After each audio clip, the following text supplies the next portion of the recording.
మీరు బాగా గమనించండి. అందుకే నేను మీతో 1కి 10 మార్లు అన్నది. భారతం వినడం అంటే కేవలం భారతం కథ వింటున్నామని మీరు వినవద్దు. ఇది చాలా పెద్ద ప్రశ్న వేస్తున్నాడు ధర్మరాజు. ధర్మరాజు మాట్లాడడం, ధర్మరాజు ప్రశ్న వేయడం అంటే అంత తేలికగా తీసుకుని మాట్లాడడానికి ఏముండదు. ఇప్పుడు ధర్మరాజు నైరాశ్యమునకు గురయ్యాడు. ఆయనలో నిస్పృహ వచ్చింది, ఖచ్చితంగా వచ్చింది. బాధ కలిగింది, నిరాశ వచ్చింది. మేము చాలా కష్టపడుతున్నామని చెప్పి ఆయన దుఃఖమునకు లోనయ్యాడు. ధర్మరాజంతటి వాడు దుఃఖమునకు లోనైపోయాడు అనుకోండి, ఇక పాండవులకు రక్షణ లేదు. ఇప్పుడు ఆయనని సహజ స్థితిలోకి తీసుకురావాలి.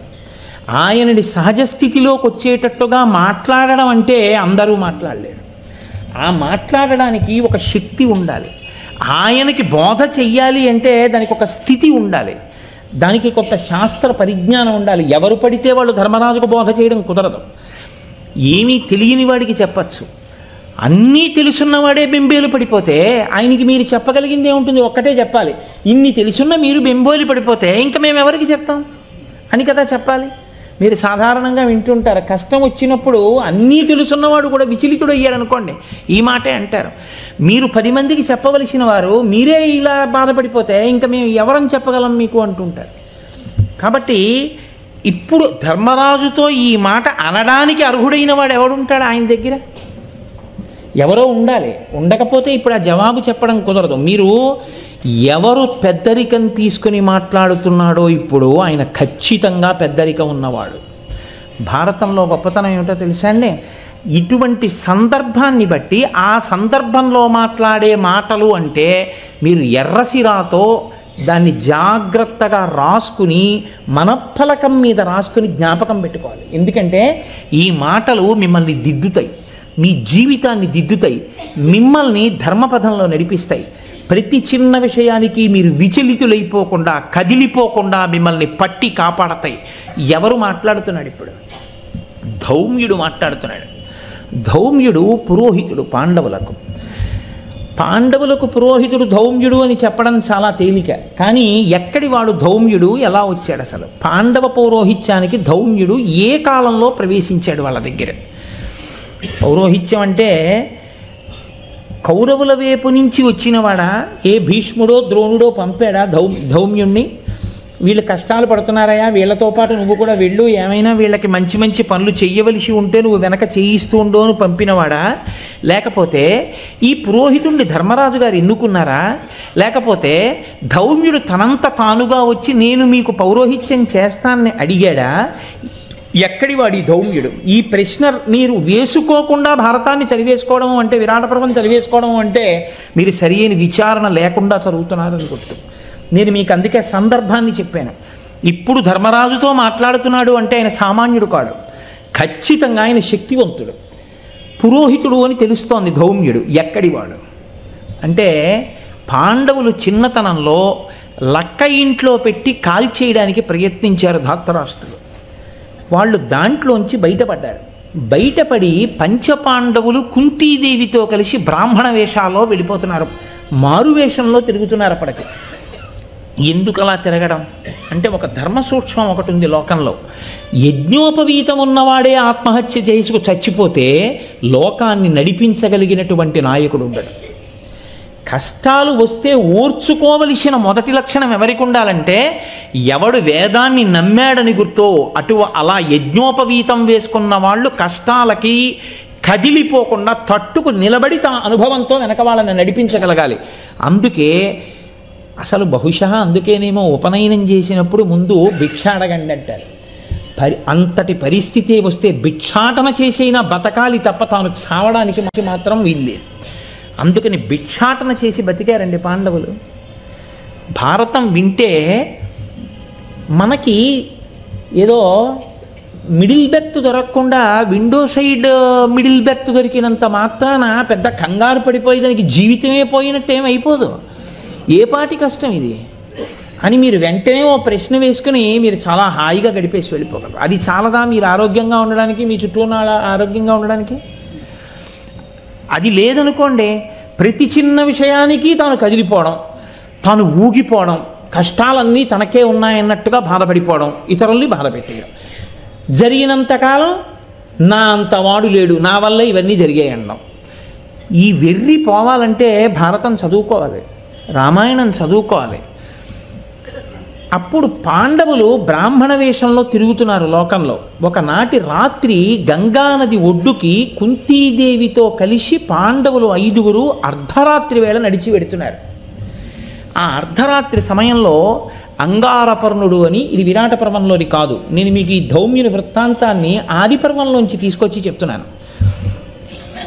అంగారపర్ణుడు అనబడేటటువంటి ఒక గంధర్వుడు రాత్రి వేళ తన భార్యతో కలిసి కామసుఖాన్ని అనుభవించడం కోసమని ఆ గంగానది ఒడ్డుకొచ్చి రతిక్రీడలలో మునిగి ఉన్నాడు.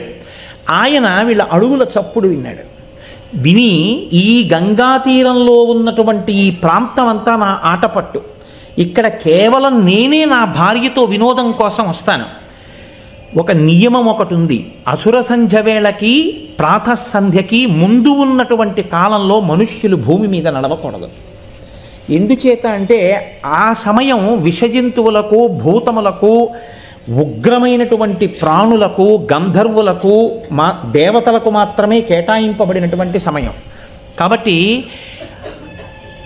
ఆ సాయంకాలం ఎప్పుడైతే సంధ్యావందనం చేసుకునే సమయం దాటిందో ఇంకా ఉగ్రమైన భూతములన్నీ కూడా పైకి వస్తాయి. అందుకే కదండి నేను ఓ డాక్టర్ గారు నాతో అంటే, నేను ఏదో పాము కరిచినటువంటి సందర్భం గురించి ఎప్పుడో సందర్భం వస్తే నాతో డాక్టర్ గారు అన్నారు, తెల్లవారుజామున పాము కరిస్తే బతుకుతారు కోటేశ్వరారు, చీకటి పడుతుండగా పాము కరిస్తే బతకడం కష్టం అండి అన్నారు ఆయన. అంటే ఏమంటే అలా ఎందుకు తేడా అని అడిగాను నేను. అడిగితే అది పగలంతా ఆకలితో ఉండి చీకటి పడే వేళటికే పైకి వస్తుంది ఆహారం తినడానికి, పగలు ఎలకలు తిరుగుతున్నది రాదండి, చీకటి పడ్డాకే వస్తుంది, అసుర సంధ్య వేళ దాటుతుండగా వస్తుంది.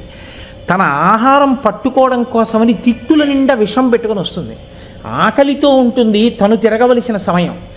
అప్పుడు మనం వెడితే అది కరిస్తే విషపు తిత్తులలో ఉన్న విషం అంతా మనకెక్కుతుంది. కాబట్టి అసుర సంధ్య వేళలో బయటికి వెళ్ళకండి అని పురుగు పుట్ర తిరిగే వేళ బయటికి వెళ్ళకండి అనేవారు చిన్నతనంలో. కారణం ఏమిటంటే అక్కడ చెప్తాడు మహానుభావుడు, ఆదిపర్వంలో చెప్పాడు గంధర్వుడు. అంగారపర్ణుడు అంటాడు, ఇది కేవలము అర్ధరాత్రి సమయం, ఈ సమయంలో మనుష్యులు తిరగకూడదు, కాబట్టి మీరు అలివి మీరి వచ్చారు, మీరు రాకూడని సమయంలో వచ్చారు, ఇప్పుడు నేను నా భార్యతో ఇక్కడ వినోదం అనుభవిస్తున్నాను, మీరు ఎందుకు వచ్చారు, కాబట్టి మిమ్మల్ని నేను నిగ్రహిస్తున్నాను, మీకు ఈ పాటి తెలియదా, ఎంత ధైర్యం చేసి వచ్చారు, కాబట్టి ఇక మిమ్మల్ని నేను నడవడానికి అవకాశం ఇవ్వను అని బాణములు తీసుకుని ప్రయోగించాడు. ప్రయోగిస్తే అర్జునుడు చూసి అన్నాడు, ఈ పాటి బాణములకు బెదిరిపోయే వాళ్ళమని అనుకోకు, ఉత్తర క్షణంలో నీ బాణములనన్నింటినీ నిగ్రహించి నిన్ను చాప చుట్టి పడగొట్టినట్టు పడగొడతానేమనుకున్నావో అని కురివితో, చేతితో పట్టుకున్నటువంటి కురివితో అంగారపర్ణుడు వేసిన బాణాలన్నింటినీ కూడా చిందరవందర చేసి తన ధనస్సులో బాణములను సంధించి విడిచిపెట్టి అంగారపర్ణుడిని కొట్టాడు. కొడితే ఆ అంగారపర్ణుడి కింద పడిపోతే ఆయన్ని తీసుకొచ్చారు ఈడ్చి. ధర్మరాజు గారు కూర్చుని ఉన్నారు. పాండవులది మీరు భారతం కొంచెం జాగ్రత్తగా చదివితే అదో గమ్మత్తు. వాళ్ళు ధర్మరాజుతో విభేదించరు అని మీరు అనుకుంటే తప్పు. ధర్మరాజుతో విభేదించకపోవడం అన్నది ఎప్పుడు ఉంటుందంటే ధర్మరాజుతో సమానమైనటువంటి, కానీ ధర్మరాజు గారి మీద భక్తి ఉంది, గౌరవం ఉంది, కాబట్టి ఇప్పుడు అంగారపర్ణుడి నుండి తీసుకొచ్చి ఆయన కాళ్ళ దగ్గర పారేశారు. ఆయనకి ధర్మరాజును చూస్తే సంతోషం, ఎందుకంటే నేను ఓడిపోయిన వాడిని, దెబ్బలు తిన్నవాడిని, నన్ను చంపేయకండి అని ఆ అంగారపర్ణుడి భార్య కూడా ధర్మరాజుని ప్రార్థన చేసింది, మీరు రాజులు కాపాడండి అంది. ఎలా కనిపెట్టింది రాజులని బ్రాహ్మణ వేషంలో ఉంటే? అంటే వాళ్ళ తేజస్సు తెలిసిపోతోంది, క్షాత్రధర్మం తెలిసిపోతోంది, చేసిన బాణ ప్రయోగం తెలిసిపోతోంది. ఇప్పుడు ధర్మరాజు గారు అన్నాడు, ధనస్సు చేతిలో లేనివాడు, విన్నిచ్చినవాడు, యుద్ధభూమిలో కిందకి ఒరిగిపోయినవాడు, శరణార్థినన్నవాడు, వాడిని చంపకూడదు, కాబట్టి భీమార్జునులారా వాడిని వదిలేయండి అన్నావా అన్నారు, వదిలేశారు. ఇప్పుడు ఆ అంగారపర్ణుడు లేచి ఒక చిత్రమైన మాట అన్నాడు, ఇది భారతం అంటే. నిన్న మీకు 2 చెట్లు చెప్పానే, మీరు దేన్ని నమ్మాలో దాన్ని నమ్మారనుకోండి, మీకు 10 ఏళ్ల తర్వాత వచ్చే కష్టం ఏమిటో ఈశ్వరుడు ఇప్పుడు విరుగుడిచ్చేయడం మొదలు పెడతాడు. పుట్టగానే పోలియో వ్యాక్సిన్ ఇచ్చి జీవితంలో పోలియో రాకుండా చేసినట్టు ధర్మం పట్టుకున్న వాడికి ప్రమాదం రాకుండా వాడి జీవితానికి కావలసిన అభ్యున్నతిని ఈశ్వరుడు నిర్ణయం చేసి ఉంచుతాడు. అది పట్టుకోవడం వస్తే చాలు. ధర్మాన్ని పట్టుకున్నారు పాండవులు. భగవంతుడు వాళ్ళకి ఏది లేదో, ఏది ఉండాలో, ఏది రావాలో నిర్ణయం చేసేసాడు. వాళ్ళు ఆ అంగారపర్ణుడిని రక్షణ చేస్తే ఆయన అన్నాడు, మిమ్మల్ని చూస్తే నాకు చాలా సంతోషంగా ఉంది, నేను మీతో స్నేహం చేస్తాను. అర్జున, నీ బాణప్రయోగాన్ని చేసి నేను ముగ్ధుండైపోయానయ్యా, నీకు చాక్షుషీ విద్యనిస్తాను, తీసుకోమన్నాడు. చాక్షుషీ విద్య అంటే అందరికీ ఉండదు, ఒక్క గంధర్వులకే ఉంటుంది.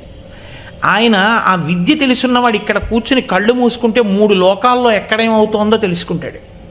అటువంటి విద్య నీకు ఇస్తాను, స్వీకరించమన్నాడు. గంధర్వజాతి గుర్రాలని ఉంటాయి ప్రత్యేకం. ఆ గుర్రాలు రావడం కూడా చాలా చిత్రమైన స్థితిలో వచ్చాయి. వృత్రాసురుడు అనేటటువంటి ఆయన్ని ఇంద్రుడు చంపాడు. చంపినప్పుడు వజ్రాయుధపు ముక్కలు పడ్డాయి. అందులో ఒక ముక్క ఈ గంధర్వజాతి గుర్రాల్లోకి ప్రవేశించింది. అందుకని వాటి దౌడు వేరు, వాటి పరుగు వేరుగా ఉంటుంది, వాటి లంఘనం వేరుగా ఉంటుంది, వాటి లాఘవం వేరుగా ఉంటుంది. కాబట్టి అటువంటి గుర్రాలు కొన్ని 100 మీకు బహూకరిస్తానన్నాడు. ఇక్కడే మీరు గమనించాలి, పాండవులకు ఎప్పుడు ధర్మం కావాలి. అర్జునుడు అన్నాడు, ఇలాంటప్పుడు మనం ఇవన్నీ పుచ్చేసుకుంటే దుర్యోధనుడు ఏం చేస్తున్నాడో అసలు ఇక్కడి నుంచే చూస్తే ఇక మళ్ళీ మన లక్కింట్లో పెట్టలేడు అనుకోవాలి కదండి. ఇప్పుడు ఏ కష్టం పడ్డాడో మనిషి, అలాంటి కష్టం రాకుండా ఉండే అవకాశం ఎవడైనా పట్టుకొచ్చి ఇచ్చాడు అనుకోండి, వెంటనే ఒప్పుకుంటాడు కదా. అది లక్క ఇల్లని తెలియక కదా వాళ్ళు అందులోకి వెళ్ళారు. కాబట్టి కదా సొరంగ మార్గంలోంచి బయటకు వచ్చి బ్రాహ్మణ వేషంలో తిరుగుతున్నారు. ఇలా కూర్చుని ఇలా అనేటప్పటికీ ఎవడేం చేస్తున్నాడో తెలిసిపోతుంది అనుకోండి, ఇంకెంత హాయ్, గొడవలేదు ఇక. కాబట్టి ఇచ్చేయమనాలి. ఇది ఎలా ఉంటుందంటే, ఈ ధర్మం అన్నది ఎప్పుడు చెప్పినా అలాగే ఉంటుంది. అందుకే వేదాన్ని ఆధారం చేసుకుని మాట్లాడతాయి మన పురాణాలన్నీ, మన ఇతిహాసాలన్నీ. రామాయణంలో సీతమ్మని హనుమ నేను నిన్ను తీసుకెడతానంటే రాముడు వచ్చి తీసుకెళ్ళాలి తప్ప నేను నీతో రానది. ధర్మం ఎప్పుడు ధర్మమే. అర్జునుడు అన్నాడు, నేను ఒక్క నా గురువుల దగ్గర బ్రాహ్మణుల దగ్గర విద్య నేర్చుకుంటాను తప్ప ఇలా అందరి దగ్గర నేను విద్య పుచ్చుకోను. అలా విద్య పుచ్చుకోవడం, ధనం పుచ్చుకోవడం, అటువంటి పనులు నేను చెయ్యను. మిత్రమా, గుర్రాలు ఇస్తానన్నావు, గుర్రాలు నీకు నాకు స్నేహం అన్నావు, బాగుంది. నీవు ఇచ్చినా నాకు ఆ చాక్షుషీ విద్య అక్కర్లేదన్నాడు. ఇది అర్జునుడంటే. పాండవుల యొక్క ధర్మ నిరతి అంటే అటువంటి అని ఒక మాట అన్నాడు.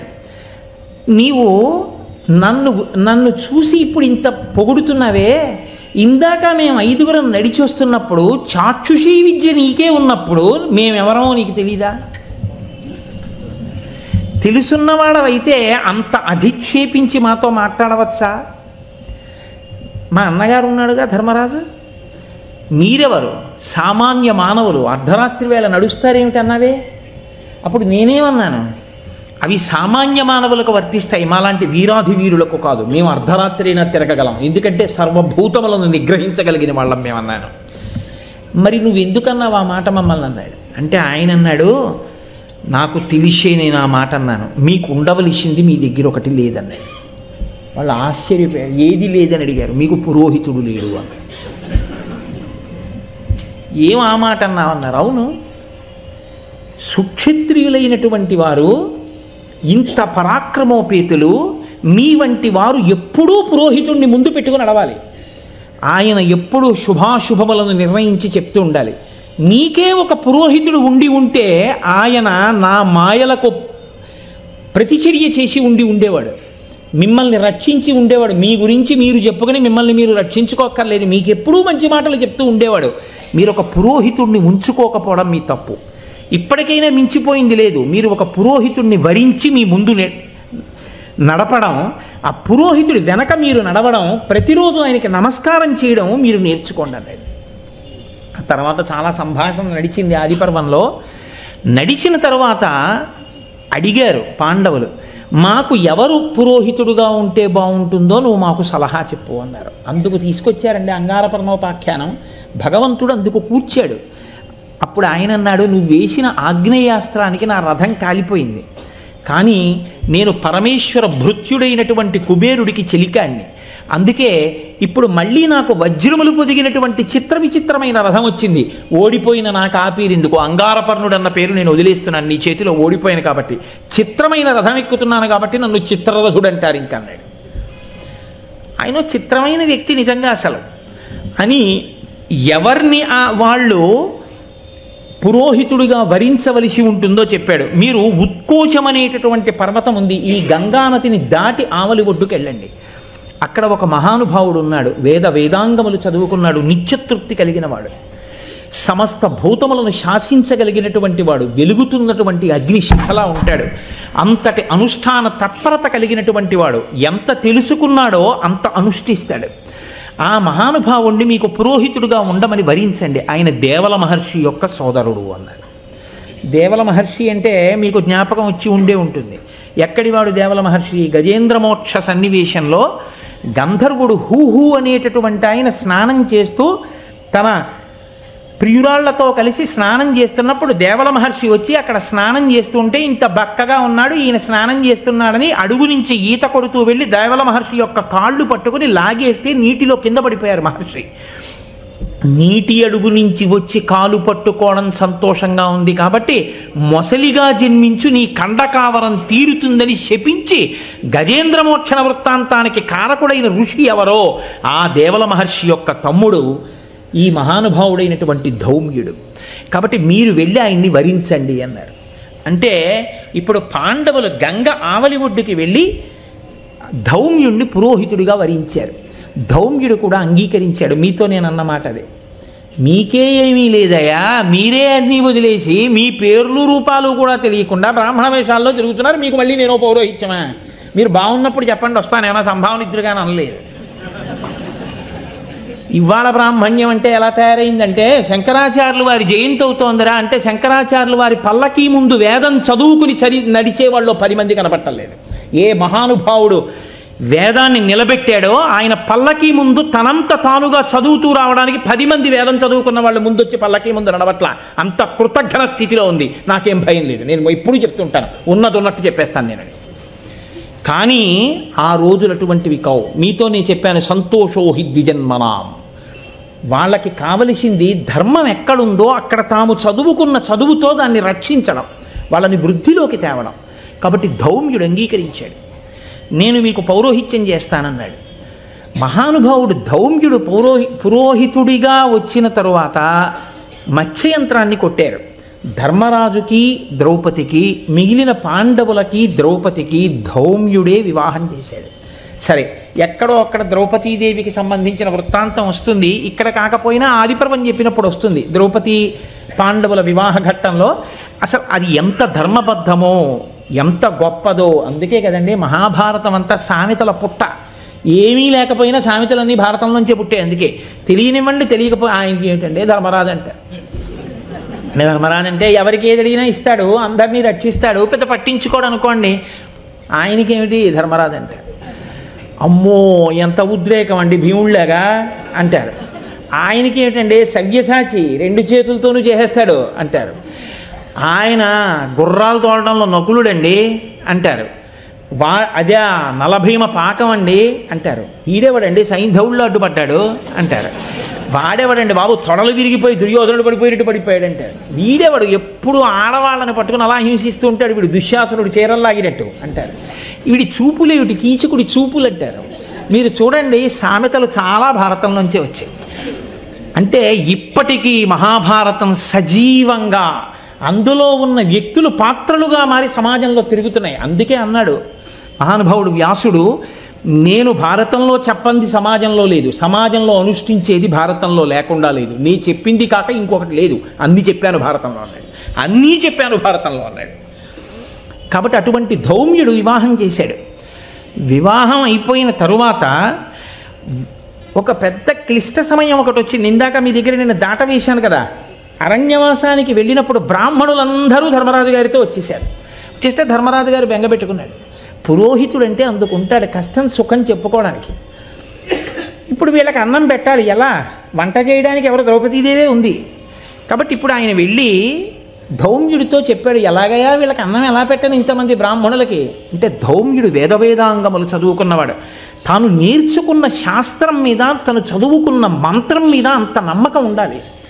ఆయన అన్నాడు, ఉత్తరాయణ పుణ్యకాలం అంతా కూడా నీటిని లాగినటువంటి సూర్యభగవానుడు లోకంలో ఉన్న జనులు దాహార్తితో అన్నంతో ఉంటే చూసి బాధపడి దక్షిణాయన పుణ్యకాలంలో వర్షాన్ని వర్షించి తన కిరణములను చంద్రుడి యందు ప్రవేశపెట్టి ఓషధులకు శక్తి కల్పించి అన్నం దొరికేటట్టు చేశాడు భూతములకు. కాబట్టి అన్నం పెట్టేవాడు అంటే ఆదిత్యుడే, భాస్కరుడే. కాబట్టి నీకు సూర్యాష్టోత్తర శతనామ స్తోత్రాన్ని ఉపదేశం చేస్తాను. ఉచ్చారణ దోషం లేకుండా 108 నామములతో సూర్యుణ్ణి స్తోత్రం చేయడం ఉపదేశిస్తాను. నీవు నీటిలో నిలబడి సూర్యభగవానుణ్ణి స్తోత్రం చేయి. ఆయన ఆనందిస్తే నీ వెనక ఎంతమంది వచ్చినా నువ్వు అన్నం పెట్టగలవు. అంతేకాని అలా కాదండి, మనం ఆయన్ని అడుగుదాం, ఆయన పర్వాలేదు ప్రతీ నెల 200 క్వింటాళ్ళు బియ్యం ఇవ్వకపోతారేంటి, అలా ఏం చెప్పలేదు. ముందు శాస్త్రం మీద నమ్మకం, ఆ తర్వాత భగవంతుడు ఒక రూపంలోనో భగవంతుడి ద్వారానో వస్తుంది. కాబట్టి చూడండి, ఈ మాట విని ధర్మరాజు ఉపదేశం పొంది గంగానది జలాల్లో నిలబడి ప్రతిరోజు ఉపాసన చేశాడు. సూర్యభగవానుడు తృప్తి చెంది ఆయనకి ప్రత్యక్షమయ్యాడు. నీకు ఇదిగో రాగి అక్షయ పాత్ర ఇస్తున్నాను. ఈ అక్షయ పాత్రలో ద్రౌపదీదేవి వంట చేస్తే, భార్య కదండి, ఇంటికి వచ్చినప్పుడు వంట చేసి 10 మందికి పెట్టి భర్త యొక్క గౌరవాన్ని నిలబెట్టవలసింది. అందుకని రాగి పాత్రలో ఆవిడ వంట చేస్తే ఎంతమంది తిన్నా సరిపోతుంది. ఎంతమంది తిన్నా అబ్బా ఏం వంట అనిపిస్తుంది. అలా ఉండేటట్టుగా నీకు నేను అక్షయ పాత్రను ఇస్తున్నానన్నాడు. ఆ అక్షయ పాత్రతోటే 12 సంవత్సరముల అరణ్యవాసంలో ఎంతమంది బ్రాహ్మణులకు ఎంతమంది అతిథులకు నిత్యతృప్తులయ్యేటట్టుగా ధర్మరాజు గారు అన్నం పెడుతూనే ఉన్నాడు. ఇప్పుడు చెప్పండి, ఒక పురోహితుడు నీకు ఉండాలని ఆనాడు వంగారపర్ణుడి రూపంలో ధౌమ్యుణ్ణి తీసుకొచ్చి పాండవుల పక్కన కూర్చోపెట్టడం ఎంత అవసరమైందో దాన్ని భగవంతుడు ధర్మాన్ని పట్టుకున్న వాళ్ళకి ఎలా కూర్చాడో చూడండి. అదే ధౌమ్యుడు కీచకుడు సైంధవుడు ద్రౌపదీదేవిని అపహరించి తీసుకెళ్ళిపోతున్నాడు. తీసుకెళ్ళిపోతుంటే ఆవిడ ధౌమ్యుడిని ప్రార్థన చేసింది. ఎవరు లేరు, పాండవులందరూ తలో దిక్కుకి వెళ్ళారు వేటకి. వెడితే సైంధవుడు నన్ను అపహరించి తీసుకెడుతున్నాడు, ధౌమ్యుడా నన్ను రక్షించు అంటే మహాపతివ్రత ద్రౌపదిని రక్షించాలని సైంధవుడి రథం వెంట పరిగెత్తాడు కేకలేస్తూ ఆక్కుండా. వెనక నుంచి పాండవుల రథం మీద వెళ్ళి ధౌమ్యుడికి నమస్కారం చేసి మాట్లాడారు. అయ్యా, ఇంకా మీరు పరిగెత్తకండి, మీరు మెల్లిగా రండి, మేము వెడుతున్నాం కదా దగ్గరికి, వాడి సంగతి మేము చూస్తామని. ద్రౌపదీదేవి యొక్క సంరక్షణ యందు కూడా అంత గొప్ప పాత్ర పోషించాడు. కిమ్మీరుడు అని ఒక రాక్షసుడు. అదో విచిత్రమైనటువంటి ఘట్టం. అది అరణ్యపర్వం. అరణ్యపర్వంలో పాండవులు అరణ్యవాసంలో నడిచి వెళ్ళిపోతుంటే ఆ బకాసురుడి సోదరుడు కిమ్మీరుడు అడ్డొచ్చాడు. ఆయనది అదొక చిత్రమైనటువంటి మాయ. ఆయన అసలు మనుషులకి కనపడడం, అపారమైనటువంటి స్వరూపం. అటువంటి స్వరూపంతో పాండవులకు అడ్డొచ్చి నిలబడితే అప్పటికి దుశ్శాసురుణ్ణి చంపితే తప్ప నేను జడ వేసుకోనని ప్రతిజ్ఞ చేయడం చేత ద్రౌపదీదేవి కేశపాశం అంతా చెదిరిపోయింది. ఆవిడ భయపడిపోయి కళ్ళు మూసుకుంది. ద్రౌపదీదేవి అంటే సామాన్యం కాదు, ఆవిడ అబలా అని మీరు అనుకోకండి. కీచకుడి కాళ్ళు చేతులు పొట్టలోకి జొనిపి మాంసపు ముద్దగా చేసిన తరువాత కాగడా వెలుతురులో అటువంటి కీచకుడిని చూసి సంతోషించింది ఆవిడ. అంతటి వీరపత్ని కూడా ద్రౌపది అంటే, ఏం మాటలు కాదు ద్రౌపదీదేవి అంటే. అటువంటి తల్లి కళ్ళు మూసుకుంది. మూసుకుంటే ఆ మాయ తొలగితే తప్ప ఎదురుగుండా నిలబడినటువంటి రాక్షసుడు ఎవరో తెలియదు. అప్పుడు ధౌమ్యుడే రక్షోఘ్న మంత్రం వేశాడు. వేసి ఆ రాక్షసుడి యొక్క మాయ చెదిరిపోయేటట్టుగా చేసి కిమ్మీరుడు కనపడేటట్టు చేస్తే భీముడు వెళ్ళి కిమ్మీరుణ్ణి చంపాడు.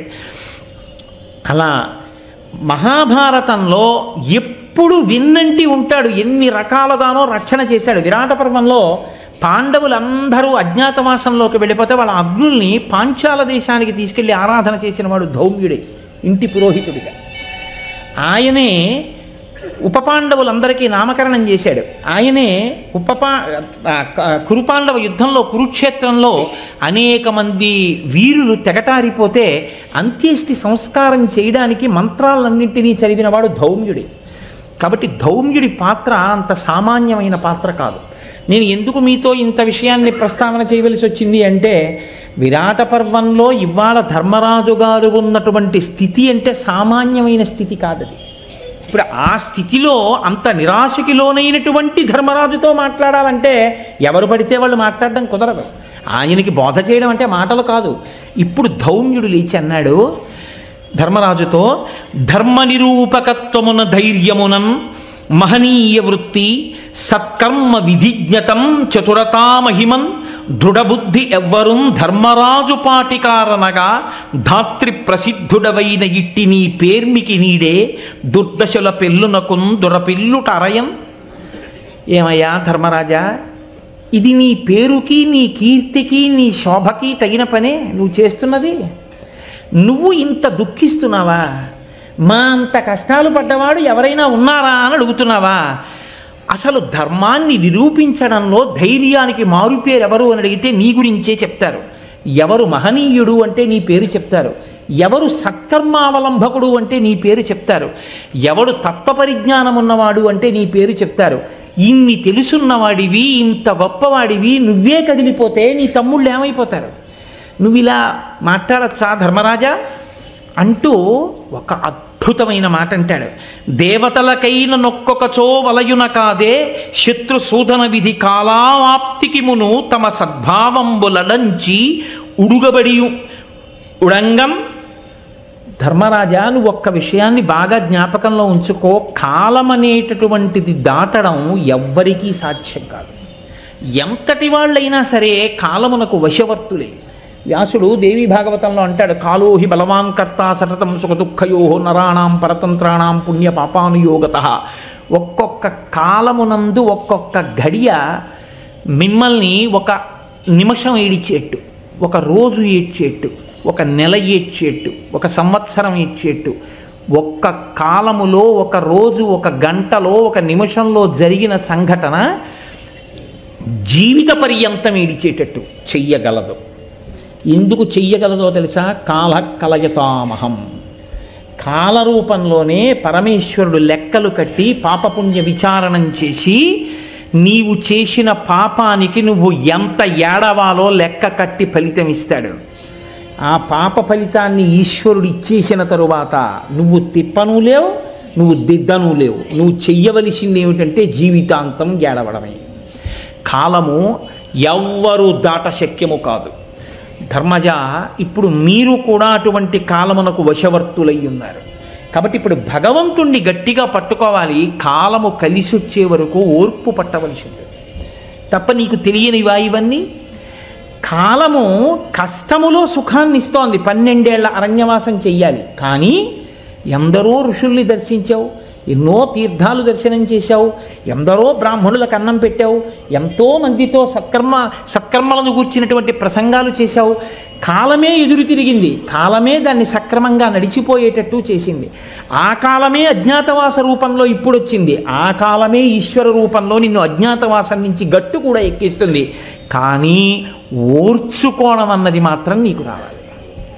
ఆ ఓర్పు కానీ వదిలేశావా? ఇప్పుడు ఇదిగో ఎలా వదిలేసి బాధపడ్డావో అలా బాధపడ్డావో, ఓర్పు పోయిందో బయటపడిపోతారు. ఆ ఓర్పు పోకూడదు. ఎందుకో తెలుసా? ఎంత గొప్ప మాట చెప్తున్నాడో మీరు ఆలోచించండి. 12 నెలల అజ్ఞాతవాసానికి కావలసిన మానసికమైన అన్నాన్నంతటినీ వండి పెట్టేస్తున్నాడు ధౌమ్యుడు ధర్మరాజు గారికి, పాండవులకు. ఎందుకో తెలుసా అండి? ఓర్పు పోయిందనుకోండి, 1 గంట చాలు పాండవులు బయటపడిపోవడానికి. అర్జునుడంతటి వాడి కర్మ కాలిపోయిందండి. పరమశివుడంతటి వాడు సైంధవుడు తపస్సు చేస్తే ప్రత్యక్షమయ్యి అన్నాడు, పాండవులని గెలిచే వరం ఇమ్మని అడిగాడు. పాండవులను గెలిచే వరం అన్న వరం నువ్వు అడగకూడదు, నేను ఇవ్వలేనన్నాడు పరమశివుడంతటి వాడు. ఎందుకో తెలుసా? వాళ్ళ పౌరుష ప్రతాపములటువంటివి. పాండవులలో 4 ఒకెత్తు, అర్జునుడు ఒకెత్తు. అర్జునుడితో యుద్ధం నేనే చేసి గెలవడం కూడా చాలా కష్టంతో సాధ్యం సుమా. గెలవనని అనను, కానీ చాలా కష్టంతో సాధ్యం. కానీ నా అంతటి వాణ్ణి నువ్వు తపస్సు చేస్తే ప్రత్యక్షమై కుదరదని వెళ్ళిపోలేక ఒక్క వరం ఇస్తున్నాను.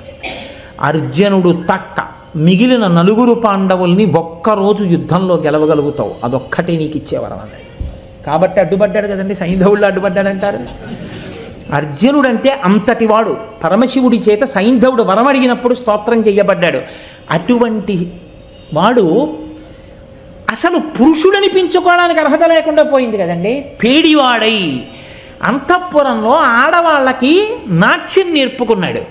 అటువంటి వాడే కానీ ఒక్క క్షణం కోపగించుకున్నాడు అనుకోండి, భీమసేనుడే ఆగ్రహించాడనుకోండి, ధర్మరాజే ఆగ్రహించాడనుకోండి, అయిపోయింది అంతే అజ్ఞాతవాసం. దుర్యోధనుడు కష్టపడక్కర్లేదు, వాళ్ళు ఓర్పు పోతే చాలు. అందుకని అంటున్నాడు ధౌమ్యుడు, మీరిప్పటి వరకు ఉన్న పరిస్థితి వేరు. అరణ్యవాసం చేస్తున్నా ధర్మరాజు గారండి అని నమస్కారం చేశారు. ఆయన మహానుభావుడండి, ధర్మరాజు గారండి అన్నారు. కాబట్టి కాలం గడిచిపోయిందయా. ఇప్పుడు నిన్ను ధర్మరాజు గారు అనరు, నువ్వే పేరెట్టుకుంటావో ఆ పేరుతో పిలుస్తారు. నేను మీ పరిచారకుండండి అని పేరెట్టుకుని ఎవరింటికో వెళ్ళామనుకో, ఆ చీపురు కట్టి ఇలా పట్టరా అంటారు.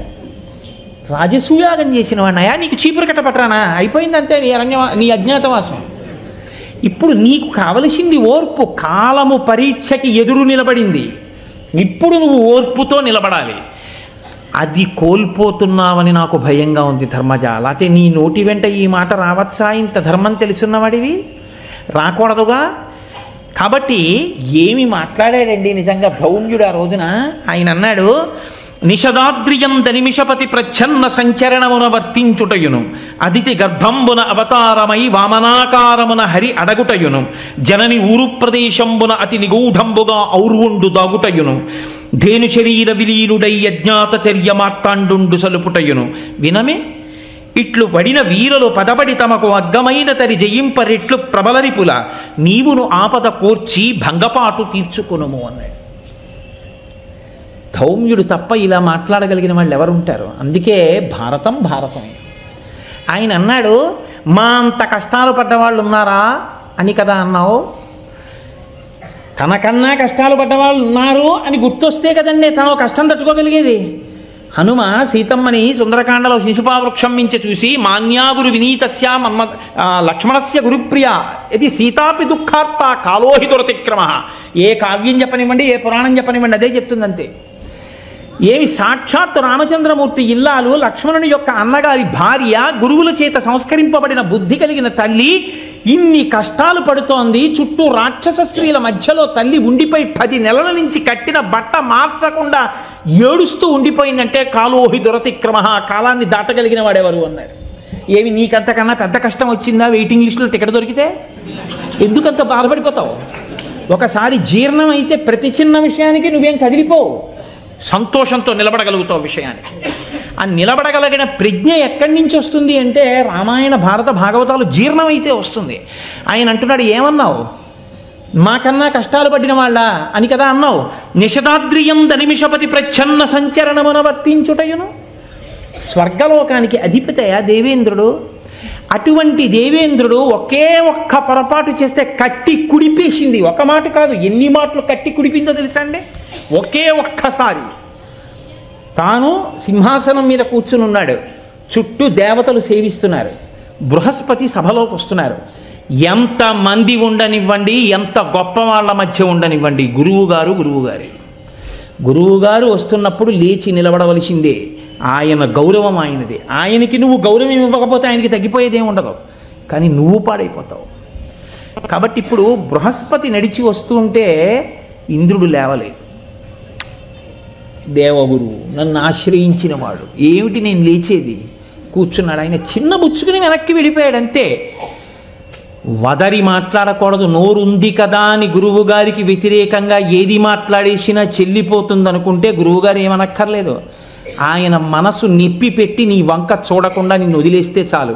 నువ్వు ఏ తృప్తి ఇవాళ పొంది ఉన్నావో అది నశించిపోతుంది అనతి కాలంలో. కాబట్టి ఏమైంది? వెళ్ళిపోయాడు బృహస్పతి అసంతృప్తితో, బాధపడుతూ వెళ్ళిపోయాడు అంతే. ఉత్తర క్షణం రాక్షసులు రాజ్యాన్ని లాగేశారు, పోయింది రాజ్యం అంతా. పోతే ఏడ్చాడు, వెళ్ళి బ్రహ్మగారి దగ్గర మొరబెట్టుకున్నాడు. గురువుగారు కోపగించి వెళ్ళిపోయారు. ఇప్పుడు గురువుగారి ఇంటి ముందు నిలబడ్డానికి అర్హత లేదు. పెద్ద ప్రమాదం ఎక్కడో తెలుసా అండి?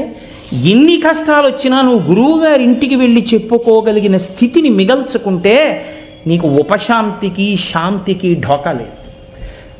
ఆయన కష్టాన్ని మార్చలేడేమో కానీ తన మాటలతో సేద తీరుస్తాడు.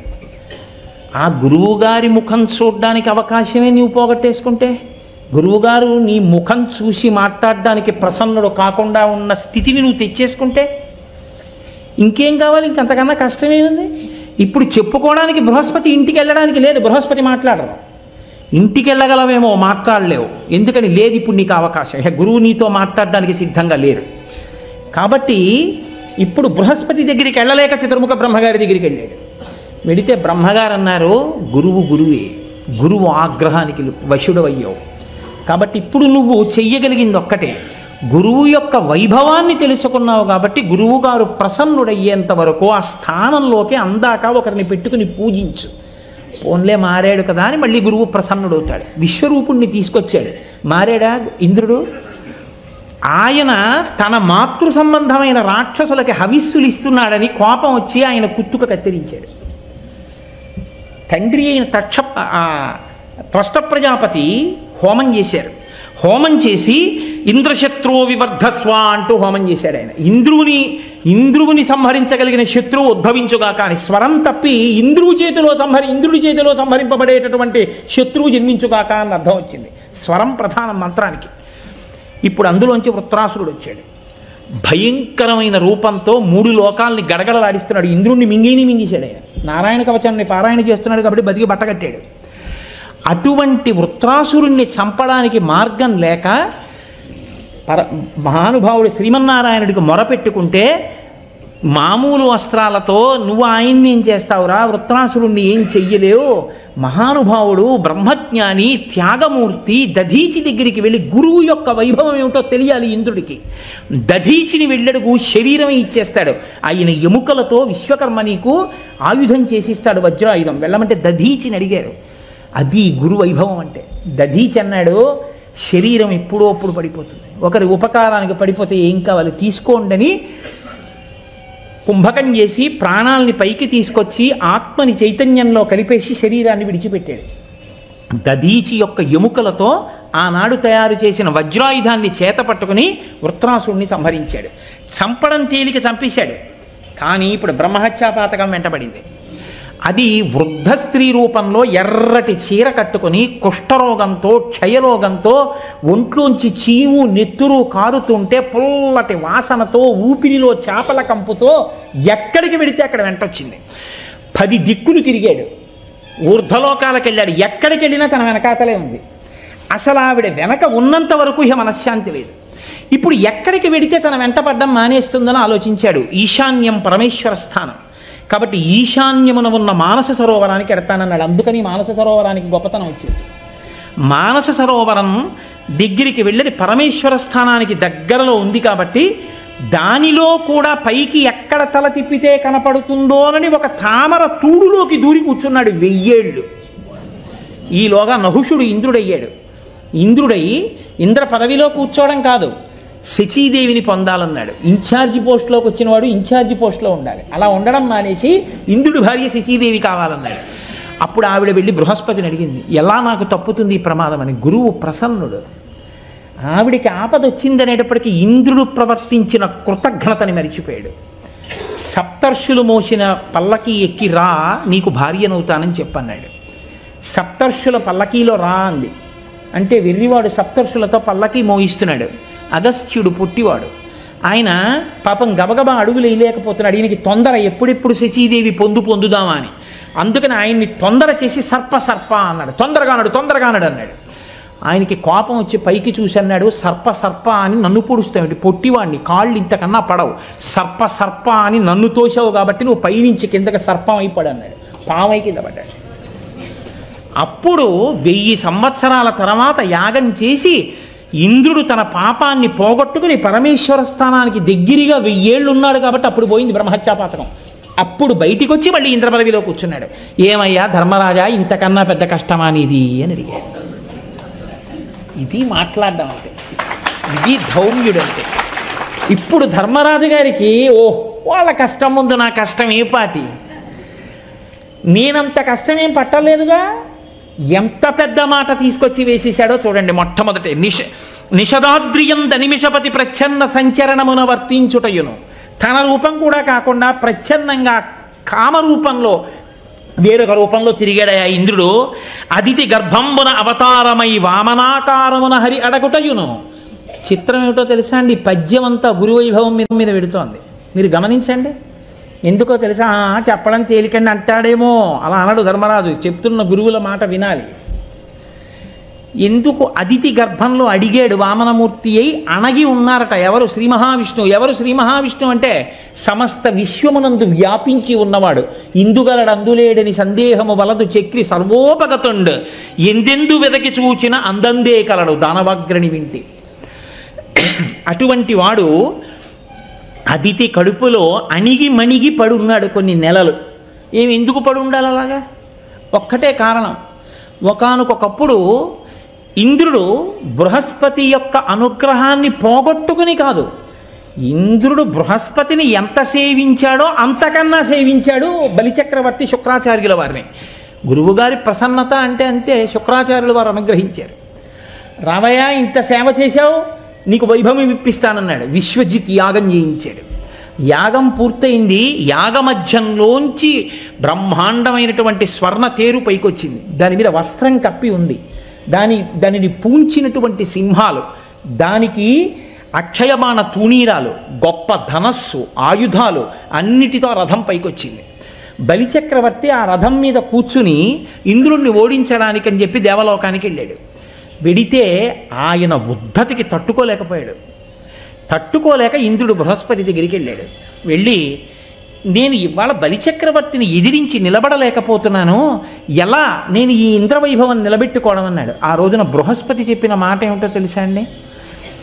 గురువు గారి అనుగ్రహంతో ఇవాళ బలిచక్రవర్తి నిన్ను కూడా నిగ్రహించగలిగిన స్థితికి వచ్చేశాడు. గురువులంతా సేవించాడు. గురువు అనుగ్రహం మనశ్శాంతికి కారణం. నీవు ఇంత వైభవంతో ఉన్నవాణ్ణి తొలగదోయగలిగిన శక్తి ఎక్కడిదంటే ఆ గురువుగారి అనుగ్రహం. కాబట్టి ఇప్పుడు నీకున్న ఒకే ఒక మార్గం, కాలం కలిసి వచ్చే వరకు పదవి వదిలిపెట్టి పారిపోవడమే. కాలం కలిసి రావడం అంటే ఏమవ్వాలి? గురువు అనుగ్రహం బలిచక్రవర్తికి పోవాలి. బలిచక్రవర్తికి గురువుగారు అనుగ్రహం పోవాలంటే ఏం చేయాలి? గురువుగారిని అధిక్షేపించాలి. గురువుగారు చెప్పిన మాట పక్కన పెట్టేయాలి. నేను విననాలి. గురువుగారిని తిట్టక్కర్లేదు, గురువుగారిని విమర్శించక్కర్లేదు.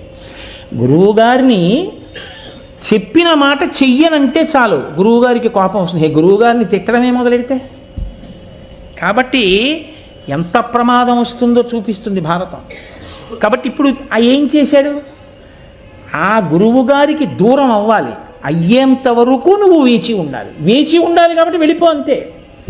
ఎంత కష్టం పడ్డాడో తెలుసా అండి? మళ్ళీ ఇంద్రుడు చెప్పుకుంది అదితి. నేను మీతో తరచుగా ప్రస్తావన చేస్తూ ఉంటాను. ఎండకన్నెరుగని ఇంద్రుని ఇల్లాలు పలుపంచలను జాలి పడెను నేడు.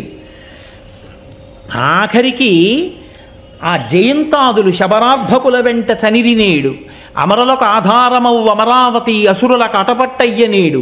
బలి జగముల నెల్ల బలిగిచునున్నాడు వాని గెలువరాదు వాసవనకు. యాగభాగమెల్ల అతడు ఆహరించును కడగి దేవతలకొక్క కడియ నీడు అని చెప్పుకుంది. ఇవాళ బలిచక్రవర్తి ఏ స్థితికి వెళ్ళిపోయాడో తెలుసా? రాజ్యాన్నంతటినీ ఆక్రమిస్తే ఇంద్రుడు ఎక్కడైనా ఉన్నాడని తెలిస్తే శత్రుశేషం మిగలకూడదని చంపేస్తాడేమోనని అరణ్యాలు పట్టి పారిపోయాడు. నా కోడలు ఎండకన్నెరుగని శచీదేవి ఎక్కడో పలు పంచలను జాలి పడిన నేడు 10 ఇళ్లల్లో ఊడిగం చేసుకుంటాను. కలిమి గారాబు బిడ్డలు జయంతాదులు శబరార్భకుల వెంట తనిరి నేడు. ఐశ్వర్యానికి మారుపేరైనటువంటి జయంతాదులు ఇంద్రుడి కొడుకులు ఎక్కడో ఆ బిల్లుపుత్రులతో కలిసి అరణ్యంలో ఆడుకుంటున్నారు. అమరులకు ఆధారమవు అమరావతి అసురుల కటపట్టయ్య నేడు. దేవలోకానికి రాజధాని అయిన అమరావతి రాక్షసులు ఇవాళ ఆటపట్టుగా స్వీకరించారు. బలి జగముల నెల్ల బలిగిచునున్నాడు వాని గెలువరాదు వాసవునకు. ఇవాళ ఇంద్రుడు గెలవలేడు. నా కొడుకు రాజ్యభ్రష్టుడైపోయాడు. ఆఖరికి నా కొడుకు పరిస్థితి ఎలా అయిపోయిందంటే కడగి దేవతలకొక్క కడియ నీడు. హవిస్సులు ఇస్తూ ఉంటే బలిచక్రవర్తి అంతా పుచ్చుకుంటున్నాడు. ఇంద్రుడికి వెళ్ళవలసిన హవిర్భాగాన్ని కూడా ఇంద్రుడికి ఇవ్వట్లేదు. అన్నం లేక ఏడుస్తున్నాడయా నా కొడుకు. నా కొడుక్కి ఎలా వస్తుంది మళ్ళీ ఇంద్రపదం అని అడిగింది. ఎవరిని? కశ్యప ప్రజాపతిని అడిగింది. గురుస్వరూపం. యోమే భర్త సమీ గురు తం నిత్యమనురక్తాస్మి యథారూపాం సువర్చల అంటుంది సీతమ్మ. భర్తని మించిన గురువు లోకంలో ఉండడు. కాబట్టి భర్త గారిని అడిగింది. ఆయన అన్నాడు, నన్ను అడుగుతావే? భగవంతున్ పరమున్ జనార్దనన్ కృపాపారీడు సర్వాత్మకున్ శ్రీహరి సేవచేయు మతడున్ సంతుష్టును పొంది నీకకు ఇష్టార్థములెల్లనిచ్చు అఖిలార్థావ్యాప్తి చేకూరిడిన్ భగవత్సేవల పొందరాది బహు సౌభాగ్యంబులన్ ప్రేయసి. నన్ను అడుగుతాయేటి? పరమాత్ముడు సేవిస్తే పొంగిపోయేవాడు శ్రీమన్నారాయణుడిని అడుగు, ఆయన ఇస్తాడు వైభవం అన్నాడు. ఇప్పుడు ఆవిడ వ్రతం చేసింది, వచ్చాడు, వచ్చినవాడు ఎదురుగుండా నిలబడినవాడు ఆయన ఆవిడ్ని వరం అడిగాడు. అది విచిత్రం. ఎందుకు అడిగాడో తెలుసా అండి? ఒక్కటే కారణం, గురువుల అనుగ్రహానికి బలిచక్రవర్తిని దూరం చేయాలి. దూరం చేసేస్తే చాలు, అయిపోతుంది, అంతే, కథ నడిచిపోతుంది. కాబట్టి ఇప్పుడు ఆయన అన్నాడు, అమ్మా నాకే కోరికగా ఉందమ్మా, నీ కడుపున పుడతానం, నాకున్ వేడుక పుట్టు నీ సుతుడనై నర్తించి వర్తింపగా, నీ కోడండ్రును నీ కుమారవరులు నీనాథుడు నీవును సంశ్లోకింపన్ సతులున్ పతుల్ సమోదింప రాత్రించరులు శోకింపన్ భవదీయ గర్భమున తేజోమూర్తి జన్మించదన్, నాకున్ వేడుక పుట్టు నీ సుతుడనై నర్తించి వర్తింపగా. అమ్మ నీ కొడుకులు కోడళ్ళు నీ భర్త సంతోషించేటట్టు నీ కడుపున పుట్టాలనుందమ్మా, అమ్మ పుట్టనా అమ్మా అని అడిగాడు. అడిగితే ఆవిడ పొంగిపోయింది, అంతకన్నా భాగ్యమా, తప్పకుండా పుట్టవయ్యా అంది. ఆవిడ అసలు ఎందుకు తపస్సు చేసింది, ఎందుకు చేసింది వ్రతం? ఇంద్రుడికి రాజ్యం కోసం. ఇంద్రుడికి రాజ్యం ఇవ్వడానికి ఈశ్వరుడు ఇంద్రుడికి తమ్ముడు అయ్యాడు, ఉపేంద్రుడు అయ్యాడు, అదితికి కొడుకుగా పుట్టి. ఇప్పుడు ఆయన శ్రావణ ద్వాదశి నాడు శ్రోణనభిజిత్ సంజ్ఞాత లగ్నంబునన్ భువనాధీశుడు పుట్టె వామనగతిన్ పుణ్యవ్రతోపేతకున్ దివిజాధీశ్వరు మాతకున్ పరమపాతివ్రత్య విఖ్యాతకున్. శ్రావణ ద్వాదశి నాడు వామనమూర్తి అయి పుట్టారు. చిన్న పిల్లవాడు వెళ్ళాడు బలిచక్రవర్తి చేస్తున్నటువంటి యజ్ఞవాటం దగ్గరికి. కొందరితో చర్చించును, కొందరితో జటలు చెప్పు గోష్ఠించేయున్, కొందరితో తర్కించును, కొందరితో ముచ్చటాడు, కొందరు నవ్వున్. వాళ్ళతో వేదం గురించి మాట్లాడుతున్నాడు. మీ గురువుగారు ఎవరంటున్నాడు, మీరు స్వరం తప్పు చెప్పారంటున్నాడు, ఈ పన్నం ఎక్కడదంటున్నాడు. వాళ్ళందరూ తెల్లబోతున్నారు, ఈ పిల్లాడేమిటి, ఈ తేజస్సు ఏమిటి, ఇంతున్నాడు, ఈ వామనమూర్తి ఏమిటి, ఎక్కడి నుంచి వచ్చాడు, ఇప్పుడే ఉపనయనం చేసుకున్న వాళ్ళే ఉన్నాడు, అబ్బో అబ్బో ఎంత అందంగా ఉన్నాడు, శుంభుండో హరుడో పయోజభవుడో చండాంశుడో వహ్నియో ధరణం దంభాకారత వచ్చకాక ధరణి ధాత్రీసురుండెవ్వడి శంభోద్యోతనుడి పయోజభౌడంచున్ విస్మయభ్రాంతులై సంభాషించిరి బ్రహ్మచారికని తత్సభ్యుల్ రహస్యంబునన్. ఎవర్రావి ఈ పిల్లాడు, పరమశివుడు వచ్చాడా, అగ్నిహోత్రుడు వచ్చాడా? వాళ్ళు తెల్లబోయారు. వెళ్ళాడు బలిచక్రవర్తి దగ్గరికి వెళ్ళి, ఏమీ తెలియని వాళ్ళ ఏమి కావాలో అడగవయ్యా ఇచ్చేస్తానన్నాడు. గొడుగో జన్నిదమో కమండలయో నాకు ముంజియో దండమో బడుగేనెక్కడ కరుల్ వామాక్షుల శ్వంబులెక్కడ నిత్యోచిత కర్మమెక్కడ మదాకాంక్షితంబైన 3 అడుగుల మేర ఎత్రోబకిచ్చుటదే బ్రహ్మాండంబు నా పాలికిన్. నాకెందుకయ్యా అవిస్తానంటావు, నాకు అవన్నీ అక్కర్లా, 3 అడుగుల నేల చాలు. అది కూడా ఎలా 3 అనలేదు, 1-2 అడుగుల మేర ఇమ్ము సొమ్ము మేరయల్లా కోర్కె తీర బ్రహ్మ కూకటి ముట్టేద దానకుతుక సంద్ర దానవేంద్ర అన్నాడు. 1-2 అడుగులు ఇమ్మన్నాడు. 2 అంటే 1 భూమి, 1 పైన ఆకాశం కొలిచేస్తా, 3వ అడుగు ఎక్కడ పెట్టనని అడుగుతా, ముందే చెప్పాడు. 1-2 అడుగుల మేర ఇమ్ము సొమ్ము మేరయొల్ల కోర్కె తీర బ్రహ్మ కూకటి ముట్టేదా, బ్రహ్మాండం అంతా ఇచ్చేసినట్టే ఇచ్చానను అన్నాడు. పొంగిపోయాడు. రమ్మా మానవ కొత్తమ చెమ్మా నీ వంచితంబు లేదనకిత్తున్ రమ్మ తెమ్మా నీ పాదమ్ములు కడిగెదనే సుమ్మా అంటూ బంగారు పాత్ర తీసుకొచ్చి వింజావళి నీళ్లు పోస్తుంటే కాళ్ళు కడిగి ఇచ్చేయడానికి సిద్ధపడ్డాడు. గబగబా పరిగెత్తుకొచ్చాడు శుక్రాచార్యుల వారు. ఊరే చాలా కాలానికి దేవలోకం గెలిచి ఇంద్రుడిని గెలిచావురా, వచ్చినవాడు ఎవరో తెలుసా? శ్రీ మహావిష్ణువు. ఇచ్చేస్తానంటున్నావు, పిచ్చాడా? ఇచ్చిన తర్వాత కొలుస్తాడు. 2 అడుగుల్లో అన్నీ కొలిచి 3వ అడుగు ఎక్కడెట్టనని నీ నెత్తి మీద పెడతాడు. నా మాట విను, ఇవ్వనను వారిజక్షులందు వైవాహికములందు ప్రాణవిత్తమాన భంగమందు జిగిత గోకులాగ్ర జన్మరక్షణమందు పలికి బొంకవచ్చు పాపంబు లేదు అనుహ అన్నాడు. ఏం పర్వాలేదని కొన్ని సందర్భాలు చెప్పి అవన్నీ ఇప్పుడు పాటించకూడదండోయ్, ఆ యుగంలో నీతి. కాబట్టి ఏం పర్వాలేదు, అబద్ధం చెప్పి అన్నాను కానండి, నేను ఇవ్వనండి అని అంటే పత్రికలు వక్రీకరించాయి అన్నట్టుగా అని అన్నాడు. అంటే ఆయన అన్నాడు, అన్నన్నా ఎంత మాట అండి, ఒకసారి ఇస్తానన్నానంతే, ప్రాణమే పోనివ్వండి, నాకు భయం లేదు. అయినా గురువుగారు నేను మాట అంటాను, ఇవ్వద్దంటారేంటి? ఆదిన్ శ్రీసతి కొప్పుపై తనువుపై అంశోత్తరీయంబుపై ఆ పాదాబ్జంబులపై కపోలతటిపై పాలిండ్లపై నూత్న మర్యాదం చెందు కరంబు క్రిందగుట ఆపైనా కరంబుంట మేల్ కాదే రాజ్యము గిజ్జమున్ సతతమే కాయంబు నాపాయమే అన్నాడు. లక్ష్మీదేవి తల మీద, కొంగు మీద, పాదాల మీద ఆవిడ ఒళ్ళంతా తడివి ఆవిడ పొంగిపోయేటట్టు ఉండగలిగినటువంటి ప్రీతితో సత్కారమును పొందగలిగిన చెయ్య లోకములను రక్షించగలిగిన ఇందరికీ కోరికలను తీర్చే చెయ్యి, కందువకు మంచి బంగారు చెయ్యి అంటారు అన్నమాచార్యుల వారు. ఆ చెయ్యి కింద, నా చెయ్యి పైన. ఇన్నాళ్ళకి అందరికీ ఇచ్చేవాడు కింద పెట్టాడు, నేను ఆయనకి ఇచ్చేవాడిని అయ్యాను. ఇవ్వద్దంటారేమిటి? రాజ్యమే పోనివ్వండి, నా శరీరమే పోనివ్వండి, ఇచ్చేస్తా అన్నాడు. ఓహో, ఇందుకోసమా యాగం చేయించి నీకు రాజ్యం ఇప్పించింది? అట్లాగే నీ రాజ్యము నశించిపోవుగాక. ఏమైంది? ఇందుకోసం కదండి వచ్చాడు, అంతే. ధారపోసేశాడంతే. విప్రాయ ప్రకటం వ్రతాయ భవతే విష్ణుస్వరూపాయతే తత్ప్రామాణ్య విధే త్రిపాదస్య ధరణిం దాస్యామి యంచున్ క్రియా క్షిప్రుండై ధనుజేశ్వరుండు వడుగుంచేసాచి పూజించి బ్రహ్మప్రీతం అని ధారబోసి భువనం ఆశ్చర్యమం పొందగాన్. ఆ నీళ్లు ధారబోశాడు. ఇంతంతై వటుడు ఇంతయ్యి మరియుతాన్ ఇంతయ్య భోవీధిపై అంతై తోయిదమండలగ్రమణ కల్లంతై ప్రభారాశిపై అంతై చంద్రునకంతయ్యి ధ్రువునిపై అంతై మహర్వాటిపై అంతై సత్యపథోన్నతుండగుతు బ్రహ్మాండాంత సంబద్ధి. అన్ని లోకాలు కొలిచేశాడు. మూడో అడుగు ఎక్కడ పెట్టనన్నాడు. సునృతంబు కాని నుడువదు నా జింహ బొంకజాల నాకు బొంకు లేదు, నీ తృతీయ పదము నిజము నా శిరమున నెలవు చేసి పెట్టు మహితాత్మ అన్నాడు. నా మాట వమ్ముపోవడానికి వీల్లేదు, నా తల మీద పెట్టు మూడో కాలు అన్నాడు. అయిపోయి అయినా ఇస్తానన్న మాటకి కట్టుబడిపోయావు కాబట్టి నిన్ను నేను తీసుకెళ్లి పాతాళ లోకానికి అధిపతి చేస్తున్నాను. ఎవ్వరూ దర్శించడానికి కూడా వీలు లేని నా లోకాన్ని తర్వాత నువ్వు పొద్దుదు కానీ నాలో ఐక్యం అవుదువు కానీ అని వరం ఇచ్చారు. కాబట్టి గురువుల అనుగ్రహానికి దూరం అవడం దూరం అయింది. బలిచక్రవర్తి దెబ్బతిన్నాడా లేదా? అంతకాలం ఓర్చాడా లేదా ఇంద్రుడు? అప్పుడు ఆ రాజ్యాన్ని అంతటినీ ఇంద్రుడిని పిలిచి ధారపోశాడు. ఉపేంద్రుడిగా, ఇంద్రుడికి తమ్ముడిగా అన్నగారికి రాజ్యం ఇచ్చాడు. ఏమయ్యా, అంతటి విష్ణువే, ఇన్నింటిని కొలవగలిగిన వాడే, అంతటి లక్ష్మీనాథుడే ఆ బలిచక్రవర్తిని గురువుల యొక్క అనుగ్రహానికి దూరం చేస్తే తప్ప కార్యము సాధించడం తేలిక కాదని ప్రహ్లాదుడికి మాట ఇచ్చాను. ఆ వంశంలో పుట్టిన వాళ్ళని నిగ్రహించకూడదు కాబట్టి చెయ్యి చాపడం వినా మార్గం లేదని అంతటి వాడు ఇంతటి వాడై వామనమూర్తి అదితి కడుపులో పడుకుని ఓ చిన్న పిల్లవాడిగా పైకొచ్చి ఉపనయనం చేయించుకుని చెయ్యి చాపి దానం అడిగాడే. అంతకన్నా గొప్పవాడివా? అంతకన్నా కష్టం వచ్చిందా నీకు? ఏమి శ్రీ మహావిష్ణువు కన్నా పెద్ద కష్టం అనేది? అంతే ధర్మరాజు విచలితుడైపోయాడు. ఏమి మాట చెప్పావయ్యా ధౌమ్య, నిజమే నా కష్టం, ఏ పాటి కష్టం? అంతే ఉత్సాహం వచ్చింది. ఓర్చుకున్నవాడు పొందాడు. రాదండి పూనిక డాక్టర్ గారు, అది ధౌమ్యుడంటే. కాబట్టి నిషదాద్రియంద నిమిషపతి ప్రచ్ఛన్న సంచరణమున వర్తించుటయును అదితి గర్భంబున అవతారమై వామనాకారమున హరి అడగుటయును జనని ఊరు ప్రదేశంబున అతి నిగూఢంబుగా ఔర్వుండు దాగుటయును. ఎక్కడ తీసుకొచ్చి చూపించాడో అది మాట్లాడడం అంటే. అందుకునన్నాడు మహానుభావుడు ఆ రోజున అంగారపర్ణుడు, మీకు ఒక పురోహితుడు ఉండాలయా, పురోహితుడు లేకపోవడం మీకు లోటు అన్నాడు. ఈ ధౌమ్యుడు లేకపోతే ధర్మరాజు గారు ఏమైపోననిపిస్తుంది నాకు. అది మాట్లాడడం అంటే. అందుకుని పురోహితుడై మహానుభావుడు గట్టి ఎక్కించాడు, ఆ ఉత్సాహాన్ని నింపాడు. మళ్ళీ వాక్ అంత గొప్పదండి సనాతన ధర్మంలో. ఆ వాక్కు, ఆ ప్రబోధం కదా మనని ధర్మపథం వైపుకి నడిపించి మన జీవితాల్ని సుసంపన్నం చేస్తాయి.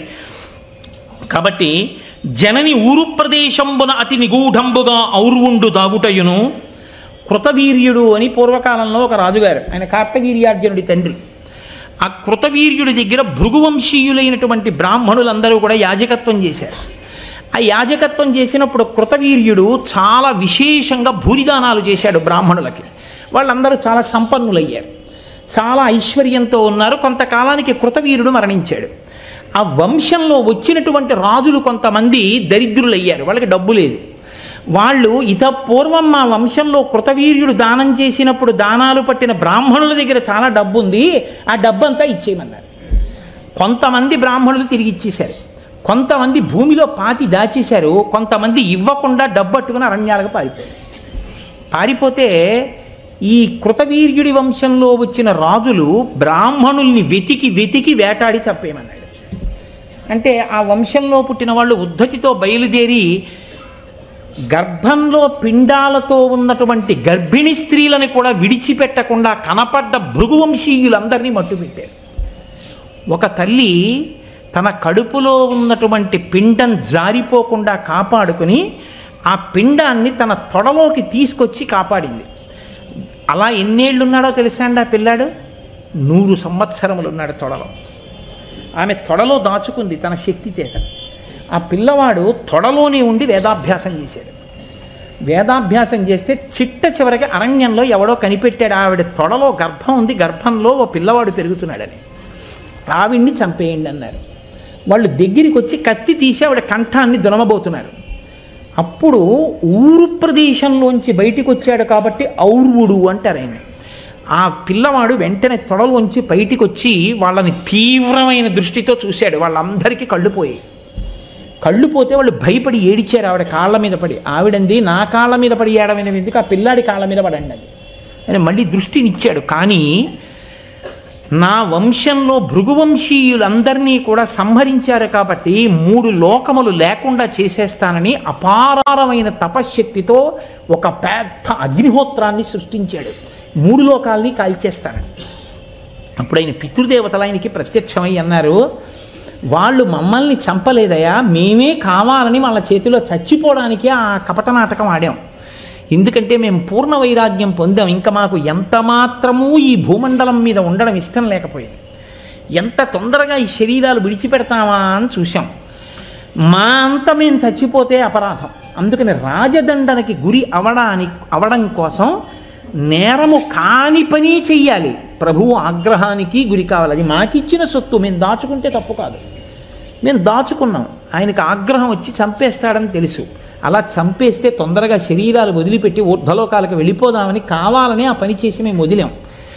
తెలియక వాళ్ళు అనుకున్నారు మేమే చంపామనుకున్నారు. నువ్వేమనుకున్నావంటే మమ్మల్ని వాళ్ళు చంపారనుకుని ఇప్పుడు 3 లోకాలని కాల్చడానికి అగ్నిహోత్రాన్ని సృష్టిస్తున్నావు తపస్సు చేసి. నాయనా, నీ కోపాన్ని ఉపసంహారం చెయ్యన్నారు. నా కోపాన్ని ఉపసంహారం చేశాను, కానీ నేను తయారు చేసి లోకం మీద విడిచిపెట్టేయడానికి సిద్ధంగా ఉంచిన ఈ అగ్నిహోత్రాన్ని ఇప్పుడు ఏం చేయనని అడిగాడు. అయితే వాళ్ళన్నారు, ఈ అగ్నిహోత్రాన్ని గుర్రం రూపంలో సముద్ర గర్భంలో ప్రవేశపెట్టు, బడబాగ్ని అని పిలుస్తారు. అది సముద్ర గర్భంలో ఉంటుంది. అదే ఉప్పెన రూపంలో వచ్చినప్పుడు అందులోని కణికే కనపడుతుంటుంది. సముద్రం వేడి నీరు వచ్చిందని, అగ్నిహోత్రం కనబడి పెద్ద ప్రకాశం కనపడింది అంటుంటారు. ఆ అందులో బడబాగ్నిగా ఉండిపోయింది ఔర్వుడి యొక్క కోప జ్వాల. ఆయన తపస్సు చేసి సృష్టించిన అగ్నిహోత్రమే హయ రూపంలో, గుర్రం రూపంలో అందులో ఉండిపోయింది. సముద్రంలో బడబాగ్నిగా ఉండిపోయింది. కాబట్టి సముద్రంలో విడిచిపెట్టమన్నారు. సముద్రంలో విడిచిపెట్టాడు. ఏమయ్యా, తల్లి కడుపులోంచి 9 నెలలు దాటగానే లోపల ఉండలేక తల కిందకి కాళ్ళు పైకి ఉండి తన మలమూత్రములు తానే అందులో విసర్జించుకుని అమ్మ పెట్టినటువంటి అన్నం నాభిగొట్టంలోంచి లోపలికి ఎక్కుతూ ఉంటే లోపల శరీరం పెరిగిపోతుంటే ఇరుకులో ఉండలేక 9 నెలలు దాటగానే జీవుడు పరమేశ్వరుణ్ణి ప్రార్థన చేస్తాడు. ఈశ్వర, ప్రసూతివాయు రూపంలో నన్ను బయటికి తోసేవా అని అడుగుతాడు. అప్పుడు ఈశ్వరుడు బయటికి తోసేస్తే అమ్మయ్యా బయటికి వచ్చాననుకుంటాడు. గర్భస్థ నరకం. మరి ఔర్వుడు ఎన్నేళ్ళు ఉన్నాడు అమ్మ తొడలో? బయటికి వచ్చి నేర్చుకోవలసిన విద్యలన్నీ తొడలో పడుకుని చదువుకున్నాడు. ఇంత కష్టపడి చదువుకున్నది ప్రతీకారం కోసం చదివాడు. ఇంత ప్రతీకారం తీర్చుకుందాం అనుకునే వేళటికి పితృదేవతలు ఇలా మాట్లాడితే అగ్నిహోత్రాన్ని తీసుకెళ్లి సముద్రంలో విడిచిపెట్టాడు. ఎంత కష్టపడ్డాడయ్యా ఔర్వుడు! అంతకన్నా పెద్ద కష్టం వచ్చిందా నీకు 1 సంవత్సరం అజ్ఞాతవాసం చేయడానికి? ఎంత పెద్ద మాట చెప్పారండి, ఎంత గొప్ప సన్నివేశం చెప్పారండి. ఇది ధౌమ్యుడంటే.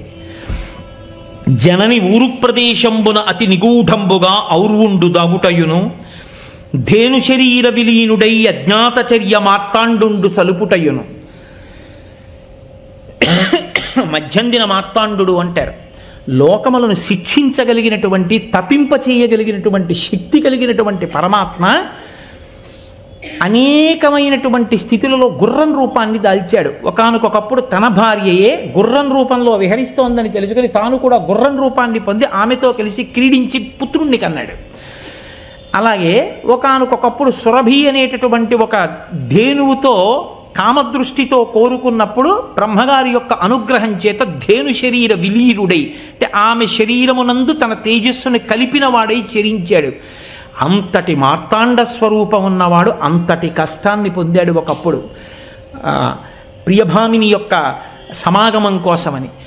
ఏమి అంతకన్నా పెద్ద కష్టం నువ్వు పడుతున్నావా?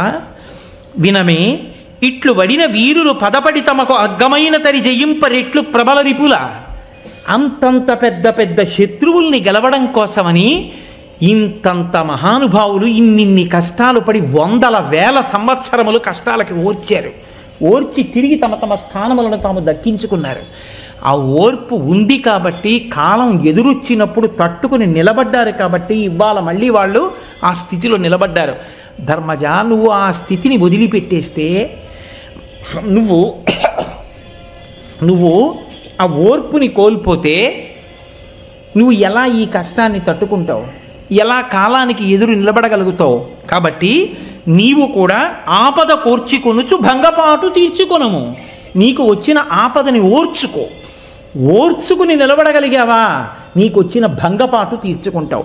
నీకు ఎవరు కష్టం కల్పించారో వాళ్ళని ఓడించి రాజ్యభ్రష్టుల్ని చేసి మళ్ళీ నువ్వు రాజ్యం పొంది నీ తమ్ముళ్ళు సుఖం పొందాలంటే ఓర్చుకోవడం రావాలి నీకు. ఆపదని ఏడాది ఈ ఓర్చుకోవడం అన్నది పోయి దుఃఖం వచ్చేసిందా, ఆ ఓర్పు పోతుంది. అందుకని తాళు, ఓర్చుకో, ఆపదని తట్టుకో. ఈ మాటలు విన్నాడు ధర్మరాజు. అంతే, వెంటనే అన్నారు ఉపశమనం పొందాడన్నారు, మళ్ళీ స్వస్థితిని పొందాడు. నిజమే, నేను ఇలా విచలితుడను కాకూడదనుకున్నాడు. వాక్కు ఎంత గొప్పదో మీరు చూశారా? ఆ సమయానికి అలా చెప్పగలిగిన పురోహితుడు దొరికాడు కాబట్టి ధర్మరాజు గారు మహానుభావుడు మళ్ళీ చక్కటి స్వాంతన పొందాడు. ఇప్పుడు పాండవులందరూ కలిసి అజ్ఞాతవాసానికి బయలుదేరాలి. ధర్మరాజు అన్నాడు, ఒకసారి భీముడి వంక చూశాడు. ఆయన పెద్ద బెంగంతా భీముడి గురించి. ఎలా వింటాడు మాట? ఆయన అననే అన్నాడు, అర్జునుడని ఏనుగుని ఆ రోజున నువ్వు వదిలేసి ఉంటే కౌరవులనే పద్మాలున్న వనాన్ని ఎప్పుడో కలచివేసి మనం ఈ పాటికి సింహాసనం మీద కూర్చుందాం అన్నాయా? వద్దు అన్నావు కదా ఆ రోజున. అన్నావు, ఇదే భయం రా తమ్ముడా నీతో. ఎప్పుడు గభాలను బయటపడిపోతావో, ఎప్పుడు కోప్పడిపోతావో, ఎవరిని ఆ భుజాదండంతో మద్దించేస్తావో భయం అని మనసులో అనుకుని, ఇంతంత గొప్ప గొప్ప స్వరూపాలున్న భీమ, అర్జున, నకుల, సహదేవులు, ఈ ద్రౌపదీదేవి ఎలా అజ్ఞాతవాసం చేయడం ఎలా మనకి కుదురుతుంది? అసలు మన రూపాలే ఇంత గొప్ప జుటితో ఉంటాయి కదా, వీటిని ఎలా దాచడం? ఏ మేకప్ వేస్తే దాగుతుందా కాంతి? అగ్నిహోత్రాన్ని ఏ బట్ట చుట్టి దాస్తారు? వెనకటికి ఎవరో వెర్రాడు, కొబ్బరి బొండాలు ఎవరో రాత్రులు ఎత్తుకుపోతున్నారని మడిబట్ట కట్టేటాడు. అలాగా అగ్నిహోత్రానికి బట్ట కట్టి అగ్నిహోత్రం కనపడకుండా ఆపగలరా మీరు? అలా ఉంటుంది. కనుక ఎలాగ ఇప్పుడు వీళ్ళందరూ అజ్ఞాతవాసంలో పైకి దొరకకుండా మసిలేట్టు చూడడం. అర్జునుడు అన్నాడు, ధర్మదేవత నీదు సత్కర్మమునకు మెచ్చి ఎంతయు ప్రీతిమై ఇచ్చినట్టి వరము కలుగంగా మనమేమి వర్తనమున ఎచటనున్నను వరులకు నెరుగనగునే. అన్నయ్య ఎందుకు బెంగ పెట్టుకుంటావు? ధర్మదేవత నీకు వరం ఇచ్చింది కదన్నయ్య. అజ్ఞాతవాస కాలంలో మీకు ఏ ఇబ్బంది రాదు, మిమ్మల్ని ఎవరు గుర్తించలేరు అని చెప్పింది కదా. కాబట్టి అన్నయ్య బెంగ పెట్టుకోక, మనల్ని ఎవరు గుర్తించరు, మనం అజ్ఞాతవాసం పూర్తి చేస్తామన్నాడు. ఎక్కడది ఈ ధర్మదేవత వరం? ఇది అరణ్యపర్వంలో జరిగింది. ఒకనకొకప్పుడు పాండురాజు గారు నలుగురు తమ్ముళ్లతో కూర్చుంటే ఓ బ్రాహ్మణుడు పరిగెత్తుకొచ్చి ఆయన అన్నాడు, నేను నా అరణిని తీసుకెళ్లి చెట్టు కొమ్మకి తగిలించుకున్నాను. ఒక లేడీ అటుగా పరిగెడుతూ వచ్చి చెట్టుని గుద్దుకుంది. ఆ అరణి జారి దాని కొమ్ముకి పడింది. ఆ కొమ్ముకి తగిలిన అరణితో లేడీ పారిపోయింది. ఆ అరణి లేకపోతే నా నిత్యకర్మానుష్ఠానం నడవదు. కాబట్టి ధర్మజ వెళ్ళి నాకు ఆ అరణిని తెచ్చిపెట్టా, లేడీని పట్టి అన్నాడు. అరణి అంటే మీరు చూసి ఉంటారు, వెంకటేశ్వర వైభవోత్సవాల్లో మొదటి రోజున ఆరణి మంధనము అని లౌకికాగ్నితో వెలిగించకూడదు యజ్ఞంలో అగ్నిహోత్రాన్ని. అందుకని ఆ కొయ్యతో చేయబడినటువంటి దాంట్లో కొద్దిగా పదార్థాన్ని ఉంచి తిప్పితే ఆ వేడికి పైకి ఆ ఘర్షణకి నిప్పు పైకి వస్తుంది. అలా మధించేటటువంటి ప్రక్రియకి ఉపయోగపడే సాధనాన్ని అరణి అంటారు. అది ప్రతిరోజు అగ్నిహోత్రం చేసే అలవాటు ఉన్నటువంటి బ్రాహ్మణులకు ఉపయోగపడేటటువంటి సాధనం. అది లేకపోతే నిత్యాగ్నిహోత్రం నడపడం కష్టం. కాబట్టి ఆ అరణిని తెచ్చిపెట్టమన్నాడు. మీరు జాగ్రత్తగా గమనించాలి. 5 పరిగెత్తారు అన్నాడు. ఒక లేడీకి 5 పరిగెత్తాలండి. అందులో అర్జునుడు చాలడా? కాదు. ఎందుకు 5 పరిగెత్తారంటే, ఒక బ్రాహ్మణుడికి వచ్చిన కష్టాన్ని, ఒక వేదం చదువుకున్న వాడికి వచ్చిన కష్టాన్ని, వాడి నిత్యకర్మానుష్ఠానికి వచ్చిన వైక్లభ్యాన్ని తొలగించడంలో పాండవులకి ఉన్నటువంటి నిష్ఠ అటువంటి. కాబట్టి ఇప్పుడు 5 పరిగెత్తారు. 5 లేడీ మీద బాణాలు వేశారు. చిత్రం ఏమిటంటే, దొరికి ఆ లేడీ దొరకకుండా తప్పించుకుని అరణ్యంలో పారిపోతూనే ఉంది. ఆఖరికి పాండవులు లేడీని వెతుకుతూ అరణ్య మధ్యంలోకి వెళ్ళిపోయారు. ఓ మర్రి చెట్టు కింద కూర్చున్నారు. విశేషమైన దాహం వేసింది. ధర్మరాజు గారు అన్నాడు నకులుణ్ణి పిలిచి, నకులుణ్ణి పంపడానికి ఒక రహస్యం కూడా ఉంది, ఓ అక్కర్లేని ప్రస్తావన ఒకటి తీసుకొచ్చాడు నకులుడప్పుడు. అందుకని ఆయన్ని పంపడం కోసమని అన్నాడు, నీ సోదరులు దాహంగా ఉంది, అందుకని నువ్వు చెట్టు మీదకెక్కి చూసి ఇక్కడెక్కడైనా నీటి కయ్య కనపడితే దాహం తీర్చుకోవడానికి నీళ్లు పట్టరా, నువ్వు తాగి నీళ్లు పట్టరా అన్నాడు. అంటే ఆయన చెట్టెక్కి చూసి దూరంగా కనపడుతోంది అన్నయ్య, నేను వెళ్ళి నీళ్లు తెస్తానని ఆ సరోవరం దగ్గరికి వెళ్ళాడు. వెళ్ళి నీళ్లు తాగుదామని దిగుతుంటే అదృశ్య రూపంలో ఎవరో పలికారు, ఈ సరోవరం నాది, నువ్వు లోపలికి దిగి నీళ్లు తాగడానికి వీల్లేదు, నా ప్రశ్నలకు జవాబు చెప్పి అప్పుడు నీళ్లు తాగాలి. నీ ప్రశ్నలకి నేను జవాబు చెప్పడం ఏమిటని నీళ్లు తాగేశాడు. వెంటనే ప్రాణములు పోయినవాడు ఎలా పడిపోతాడో అలా పడిపోయాడు ఒడ్డున. నకులుడు రాలేదు, సహదేవుడు వెళ్ళాడు, సహదేవుడు రాలేదు, భీముడు వెళ్ళాడు, భీముడు రాలేదు, అర్జునుడు వెళ్ళాడు, నలుగురు పడిపోయారు. ఇప్పుడు కట్టకడపటన ధర్మరాజు గారే వెళ్ళారు. ధర్మరాజు గారే వెళ్ళి ఆయన కూడా నలుగురిని చూసి ఆశ్చర్యపోయారు. యుద్ధం జరగలేదు, ఏ జాడలు లేవు, వాళ్ళ ఒంటి మీద గాయాలు లేవు, సామాన్యులు కారు, కులపర్వతాల లాంటి వాళ్ళు, వీళ్ళు పడిపోవడం ఏమిటి అని దప్పిక తట్టుకోలేక నీటి కోసం దిగాడు. మళ్ళీ ఇదే మాట వినపడింది, నేను కొంగ రూపంలో ఈ నీటికంతటికీ రక్షకుడిగా ఉన్నాను, ఈ సరోవరం నాది, నా ప్రశ్నలకు జవాబు చెప్పి నీళ్లు తాగు అంది. ఆయన అన్నాడు, ఒక పక్షి నా తమ్ముళ్ళని పడగొట్టలేదు, అంత శక్తి లేదు, మీరెవరో దేవతా స్వరూపులు, సరే మీరు అడగండి, నాకు చేతనైతే చెప్తానన్నాడు. అప్పుడే వచ్చే యక్ష ప్రశ్నలు అంటారు. యక్షుడి రూపంలో వచ్చి నిలబడింది ఎదురుగుండా. నిలబడి చాలా ప్రశ్నలు అడిగింది. అవన్నీ అరణ్యపర్వం చెప్పినప్పుడు మీరు విందురు కానీ చాలా చిత్రమైనటువంటివన్నీ ఉంటాయి అందులో. మనం తెలుసుకోవలసినవి, నిత్య జీవితంలో తెలుసుకోవలసినవి ఎన్నో ఉంటాయి. ఇంట్లో దేవతల ఆహారం ఎందుకు తీసుకోరు అని అడిగాడు యక్షుడు. ఇంట్లో కోడి కానీ కుక్క కానీ పెంచి అది గడప దాటి లోపలికి వస్తే ఆహారాన్ని దేవతలు ముట్టరు, ఆ ఇంట దేవతలు నిత్యము ఉపవాసంతోనే ఉంటారు, ఆకలితో ఏడుస్తూ అని చెప్పాడు ధర్మరాజు. నువ్వు చెప్పింది సత్యం అని చెప్పాడు యక్షుడు. ఎన్నిటిని అడిగాడు మహానుభావుడు. రూపముండి గుండె లేనిది ఏదన్నాడు, రాయి అన్నాడు. సూర్యోదయం దేని వల్ల జరుగుతుందన్నాడు, బ్రహ్మము వల్ల అన్నాడు. దేని వల్ల అస్తమిస్తుందన్నాడు, ధర్మము వల్ల అన్నాడు. దేని వలన నడుస్తుంది అన్నాడు, వేద మంత్రముల యొక్క అనుగ్రహం వల్ల నడుస్తూ ఉంటుంది అన్నాడు. ఎవరు ఆయన్ని అనుగమిస్తారు అని అడిగాడు. ఎన్ని ప్రశ్నలు అడిగాడో తెలుసా అండి, ఒకటి కాదు రెండు కాదు, సముద్రం కన్నా లోతైంది ఏదని అడిగాడు. ఆడదాని గుండె అని చెప్పాడు. ఎన్ని ప్రశ్నలో వేశాడు. ఇన్ని ప్రశ్నలకి జవాబులు చెప్పాడు. ఇన్ని ప్రశ్నలకి జవాబులు చెప్పిన తర్వాత సంతోషించి, నేను ప్రసన్నుడనయ్యానయ్యా, నువ్వు చాలా గొప్ప జవాబులు చెప్పావు, నీ నలుగురు తమ్ముళ్ళు పడిపోయారు, ఒకళ్ళని బ్రతికిస్తాను, ఎవరు కావాలో అడుగన్నాడు. నకులుణ్ణి బతికించమని అడిగాడు. అదేమిటి ధర్మరాజా, భీముణ్ణి అడగాలి, అర్జునుణ్ణి అడగాలి, నీ పగ తీరడానికి వాళ్ళు అవసరం, వాళ్ళిద్దరిని వదిలేసి నకులుణ్ణి అడిగానేమిటి అన్నాడు. అంటే ధర్మరాజు గారు అన్నాడు, కుంతీసుతులలో నేను బతికి ఉన్నాను. ధర్మరాజు, భీముడు, అర్జునుడు ముగ్గురు కుంతీదేవి పుత్రులు. పాండురాజ పుత్రుల్లో ఇద్దరు భార్యలకి, కుంతికి మాద్రికి ముగ్గురు ఇద్దరు. ఆ ముగ్గురులో నేను బతికి ఉన్నాను. నా పినతల్లి మాద్రీసుతులలో ఒక్కడు కూడా బ్రతికి లేడు. అందుకే నా పినతల్లి పుత్రులైనటువంటి నకుల సహదేవుల్లో పెద్దవాడు కనుక నకులుడు బతకాలని కోరుకున్నాను. ఏమి ధర్మనిష్టయా, ఈ ప్రశ్న ఎందుకు అడిగానో తెలుసా? ధర్మం తెలియడం వేరు, ధర్మాన్ని అనుష్ఠించడం వేరు. నువ్వు అలా అడుగుతావా, నీ స్వప్రయోజనానికి భీమార్జునులను అడుగుతావో చూద్దామని అడిగాను. షహబాష్, నీ నలుగురు తమ్ముళ్ళని బతికిస్తున్నానన్నాడు. ఇంకొక వరం అడుగు, ఏం కావాలని అడిగాడు. నా బుద్ధి ఎంత కష్టం వచ్చినా ధర్మము నుంచి తప్పిపోకుండా నిలబడేటట్టుగా నన్ను అనుగ్రహించు అన్నాడు. ధర్మరాజా, ఏమి ప్రశ్న అడిగావయ్యా, ఏమి కోరిక కోరావయ్యా, ఎవడు అడుగుతాడయ్యా ఇటువంటి కోరిక? ఇప్పుడు ఒక వరం నిన్ను అడగమనకుండా నేను ఇస్తున్నాను. ఎదర అజ్ఞాతవాసం రాబోతోంది. అజ్ఞాతవాసంలో మీరు ఏ రూపాన్ని పొందుదామని సంకల్పం చేస్తే దానికి తగినట్టుగా మీరు మారిపోతారు. అందుకే భీముడు వంటలవాడు అవుదాం అనుకుంటే ఎదర మీరు విందురుగాని పద్యాలు తిక్కన గారి రచన ఉంటుంది. ఆయన ఏం కొత్తగా కర్రలు గరిట్లు తెచ్చుకోలేదు, వచ్చేసే అంతే చేతిలోకి. ధర్మరాజు గారి సన్యాసి వేషం వేద్దామంటే కాషాయ బట్టలు వచ్చే అంతే. వాళ్ళు సంకల్పం చేస్తే వచ్చాయి. ఇది చెప్తున్నాడు అర్జునుడు. అన్నయ్య, ధర్మదేవత అనుగ్రహం ఉంది. ఆ రోజున యక్షుడు, నాయన ఎవరో తెలుసా, నేనే యమధర్మరాజుని, నీ తండ్రిని.